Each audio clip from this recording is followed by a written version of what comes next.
Hello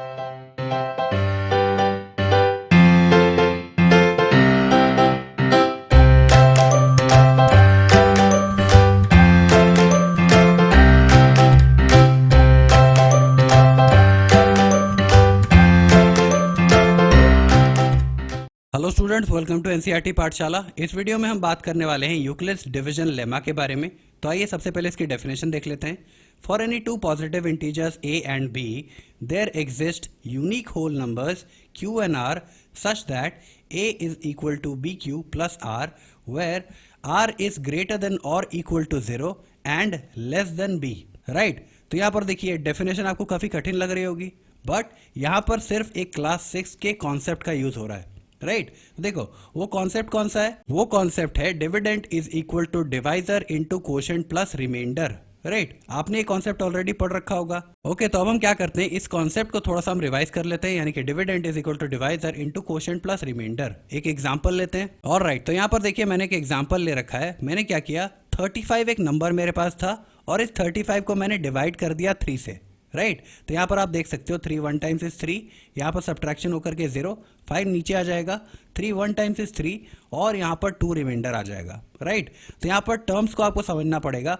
यहाँ पर जिस नंबर को आप डिवाइड कर रहे होते हो उसे आप कहते हो डिविडेंड। राइट, और जिस नंबर से आप डिवाइड कर रहे होते हो उसे आप कहते हो डिवाइजर।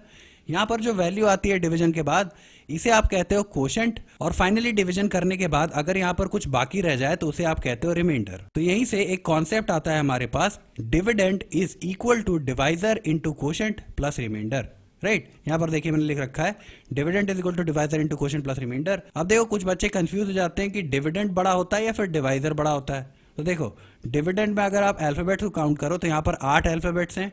राइट, और डिवाइजर में अगर आप काउंट करो तो यहाँ पर 7 अल्फाबेट्स हैं, है ना। तो देखिए यहाँ पर डिविडेंड में क्योंकि ज्यादा अल्फाबेट्स है तो ये नंबर बड़ा होगा, और डिवाइजर में क्योंकि कम अल्फाबेट्स है तो ये नंबर छोटा होगा। यानी कि जो नंबर डिवाइड हो रहा होगा वो बड़ा होगा और जो नंबर डिवाइड कर रहा होगा यानी कि डिवाइजर वो छोटा होगा, है ना। तो इस तरह से आप इसे याद रख सकते हो। अब देखो हमारे पास यहाँ पर फॉर्मूला है dividend is equal to divisor into quotient plus remainder, है ना।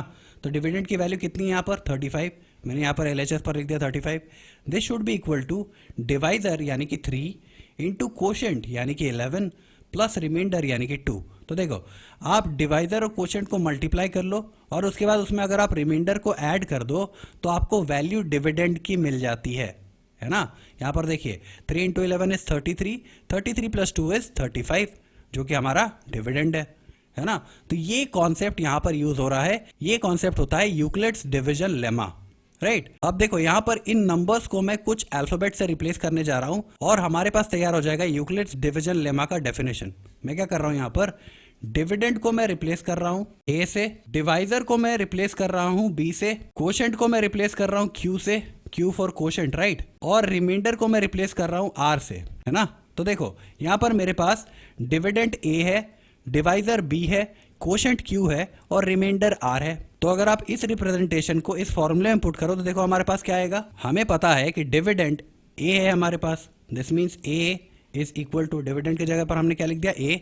डिवाइजर हमारे पास क्या है, डिवाइजर बी है, राइट, इनटू कोशेंट हमारे पास क्या है, कोशेंट क्यू है, प्लस रिमाइंडर क्या है हमारे पास, रिमाइंडर आर है ना। तो आप यहाँ पर देख पा रहे होगे ये आया क्या, A is equal to B Q, B into Q B Q होता है, राइट, प्लस आर। तो यहाँ पर ये जो चीज है A is equal to B Q plus R, आपको अगर याद हो तो यूक्लिड्स डिवीजन लेमा के डेफिनेशन में यही चीज लिखी हुई थी ना। यहाँ पर आप देख सकते हो यहाँ पर A is equal to B Q plus R लिखा हुआ था। अब ये तो एक चीज हो गई, ये है कुछ नहीं basically dividend is equal to divisor into quotient plus remainder यहाँ पर लिखा हुआ है, राइट।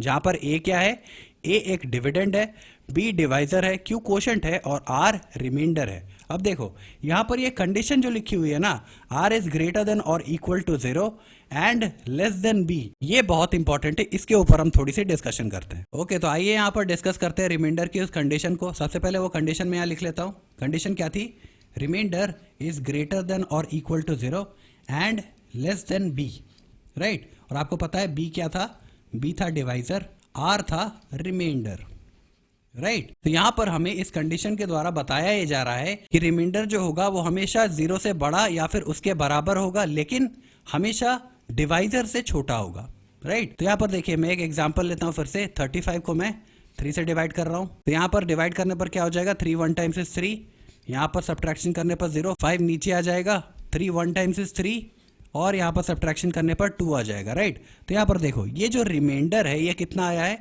रिमाइंडर आया है 2, और यहाँ पर डिवाइजर कितना था, डिवाइजर था 3, ये डिवाइजर था, तो ये रिमाइंडर जो है यहाँ पर ये डिवाइजर से छोटा है, राइट। और यहाँ पर इस कंडीशन से यही चीज एक्सप्लेन की जा रही है कि ये जो रिमाइंडर होगा ये हमेशा डिवाइजर से छोटा होगा, उसके बराबर कभी नहीं हो सकता। ये रिमाइंडर हमेशा डिवाइजर से छोटा होगा, लेकिन 0 के बराबर या फिर 0 से बड़ा हो सकता है। तो यहाँ पर इस केस के लिए अगर मैं बात करूं तो रिमाइंडर जो है, क्योंकि यहाँ पर डिवाइजर 3 है तो रिमाइंडर 0 आ सकता था, 1 आ सकता था, 2 आ सकता था, बट 3 कभी नहीं आता, राइट। ये रिमाइंडर जो होता है हमेशा डिवाइजर से छोटा होता है। होपफुली आपको ये चीज समझ आ गई होगी। अब आइए हम डेफिनेशन पर वापस चलते हैं। तो देखो ये है वो डेफिनेशन फिर से, फॉर एनी 2 पॉजिटिव इंटीजर्स, मेरे पास 2 पॉजिटिव इंटीजर्स है, कौन कौन से, एक a है एक b है। मैंने आपको बताया कि a जो है ये डिविडेंट है, b क्या है, b डिवाइजर है।